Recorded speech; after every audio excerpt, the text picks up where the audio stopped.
Court documents say Jeffrey approached an employee named Sam Tran who was at a check cashing station in the shop and pulled a gun on him. He told Tran to get down on the ground, but the dude ain't listen fast enough, so Jeffrey hopped over the counter and pistol whipped him in the head. Then one of the dudes working with Jeffrey put zip ties on his wrist and a bag over his head. They cleared out the cash registers, but they ain't stopped there. Jeffrey went back to the dude he pistol whipped and demanded more money. Tran told him that the store had a safe with more cash inside of it, but it would take 10 minutes to open up. Unfortunately for him, Jeffrey wasn't trying to hear that and just kept demanding more bread. At this point, Tran was still tied up with a bag over his head, so there wasn't much he could do anyways. Then Jeffrey shot him in the leg, and he and both dudes ran out of the shop. Even though the lick went sour, it should have been easy for Youngboy's dad to get away. Baton Rouge is a wild city where the robbery rate is over double the national average, and most crimes like this don't get solved unless the cops see who did it right after they commit it. Back in 2016, Youngboy dropped the track Cross Me, where he raps, "On my heart, that's on my soul, I won't tell no lies. Uncle told, now my daddy doing 55. Turns out, that wasn't just a random line in the song, but the truth behind how his dad ended up serving 55 years in prison. The cops brought in Jeffrey's brother, Dallas Staten, for questioning, and it took less than an hour for him to start singing and tell him everything. According to Dallas, he went to the store to ask about cashing the check that belonged to his friend. While he was at the counter, he told the cops that a guy came up with a gun and made him help out with the robbery. The cops pressed him about who the guy was, and Dallas admitted that it was his brother Jeffrey. Dallas told the cops that Jeffrey talks about robbing the store on several occasions, but Dallas told him not to. He also said he got into a fight with Jeffrey a few days before the robbery went down because Dallas ain't want to hit the lick with him. Jeffrey wanted Dallas to wear a mask and help him shake down the store and use his apartment to facilitate the robbery. Dallas told the cops he refused to help out and ain't want his brother to use his apartment to plan the hit, but their sister Jada Staten gave Jeffrey permission to do so. According to Dallas, he went to the store early that day because he thought Jeffrey would rob it at night. During a police interview, he said that it was just a coincidence he was there when the robbery went down and that he had nothing to do with this. In the middle of his trial, Dallas told the court he was having money issues with his brother before the robbery. Jeffrey had asked him for a loan, and Dallas told him no at first, but later said he tried to get him some cash. Dallas ain't had no spare cash, but he told Jeffrey that he had a check he was supposed to cash for one of his homies that was locked up. Here's how Dallas said everything went down.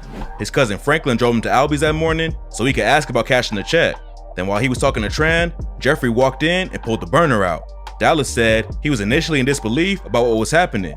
Even though Jeffrey was talking about hitting the store, Dallas said he had no idea it was actually going down. Dallas testified that Jeffrey started yelling and acting strangely. He tossed a bag full of zip ties to Dallas, who put him on Tran and another employee named Than Nguyen, while a third suspect held him at gunpoint. Tran told the court that when Jeffrey started yelling at him to get on the floor, Dallas tried to act like he was just an innocent bystander and said, "I'm just a customer. Don't hurt me." When Jeffrey hopped over the counter and pistol whipped Tran, Dallas asked him why he did it. Then Jeffrey shot Tran in the leg, and Dallas asked him again what he was doing. When Jeffrey and the third dude ran out of the store, Nguyen loosened the ties on his wrist and grabbed a gun behind the counter. Dallas stayed behind to untie Tran and say sorry. Then he ran out of the store and warned Jeffrey that Nguyen had a gun. Nguyen ran outside and tried to shoot him, but his gun jammed after letting off 2 shots. Nguyen saw Dallas leaving a red Mazda, which is how police tracked him down. When they searched his apartment, they found zip ties like the ones used during the robbery, which was all they needed to arrest him and bring him in for questioning. Dallas told the court that he only ran away because he didn't think the police would believe his story. But this is where his side of the situation starts getting strange.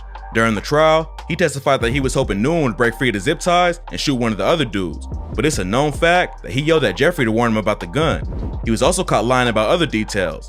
And then, the story took a weird twist. In December '07, 2 grad students at Louisiana State University were shot and killed inside their campus apartment. There was no leads at first, but a month later, the police received a call from a man who claimed he was a suspect in the case. The caller listed his friends' names and told the cops they knew about the murders and who drove the car. He told them he had direct knowledge about the murders and named a few people he thought might have committed the crime, including himself. Sergeant Don Kelly with the Baton Rouge Police Department put out a statement saying, "Thousands of man-hours were spent over the next week by detectives, analysts, crime lab technicians, patrol officers, tactical teams, administrators, and others from multiple law enforcement agencies attempting to verify this information. It seemed like there was finally a break in the case, but it all turned out to be a lie." The police tracked the call back and found out it came from Dallas Staten. He didn't admit to being the caller, but the police held him on outstanding warrants while they looked into it. The cops brought in the friends that Dallas had knew about the murders, and none of them knew what was going on. Kelly said, "I feel sorry for them. They were victims in this thing too. They were absolutely caught up in this thing just as much as we were and everybody. We were all duped by this one individual. They used Dallas' phone records and his own mama to prove it was him. They play back the original call for his mom, and she immediately recognized her son's voice on the line. No one knows why he made the call, but it does make his testimony in the robbery case kinda shaky. If he's willing to lie about being the lead suspect in a double homicide for no reason, it makes it hard to trust anything he says. Regardless of how it all went down, the end result was NBA Youngboy's dad getting a 55-year sentence because his own brother snitched on him. Having his pops locked up since he was a little kid had a massive impact on Youngboy. His mom couldn't take care of him, so he lived with his grandma. And without someone there to guide him, he jumped off the porch at a young age and dropped out of school in 9th grade. He ended up getting arrested for robbery right after dropping out and spent his time in juvie writing songs for his first project. Youngboy talks about his dad in an interview and said, "My daddy in jail. I talk to him every day. He just be wanting money and shit though. I still call him daddy to make him feel like somebody. I send him money just so he feel like he got somebody there, cause I know how it is when you in jail. I barely know him though." When Jeffrey's sentence was handed down, he tried to have it reconsidered and reduced, but the court denied the motion. Then he filed an appeal saying that his constitutional right against double jeopardy was violated. The double jeopardy clause means you can't be tried multiple times for the same offense, and you also can't be punished multiple times for one offense. Jeffrey tried to argue that the court was punishing him twice for the same crime, so his sentence should be reduced, but they denied his appeal and stated, rather than being punished twice for the same offense, the evidence showed that two separate crimes occurred, which were independently proven. Jeffrey's been locked up since 2009, but he ain't gave up on the early release. A rapper named Young Pokey been keeping in contact with him while he's inside. He's released a few videos of Jeffrey on his YouTube channel, and in one of them, Jeffrey says, "Got some stuff going on in the courts. I'll be out there pretty soon. Getting snitched on by your own brother will make a lot of dudes angry for life."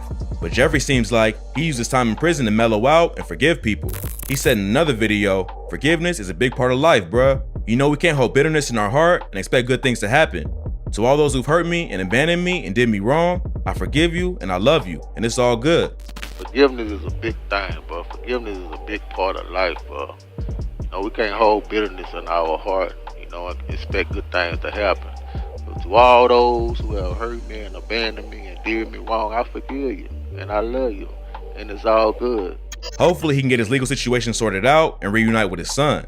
But Youngboy got issues of his own right now.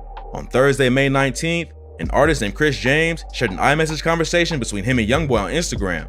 In the text, Youngboy revealed that he don't think he'll be free or alive much longer. He said, "LOL, I'm headed to a cell or the grave very soon. I wouldn't give a f what her or who thought. Murder me. I wish the best for y'all." A few days before that post, DJ Academics broke the news on Youngboy allegedly turning down a $25 million deal with Atlantic. He's had issues with the label for a minute, and back in February, he said they was the reason he ain't go #1 with his album Colors. But even though the situation ain't been perfect, fans were shocked that he turned down that kind of money. Youngboy obviously got a lot going on right now, but hopefully he can duck off and stay out of any more legal trouble. He got 7 kids of his own to take care of, and he don't want them to end up in the same situation as him with their dad locked up their entire lives.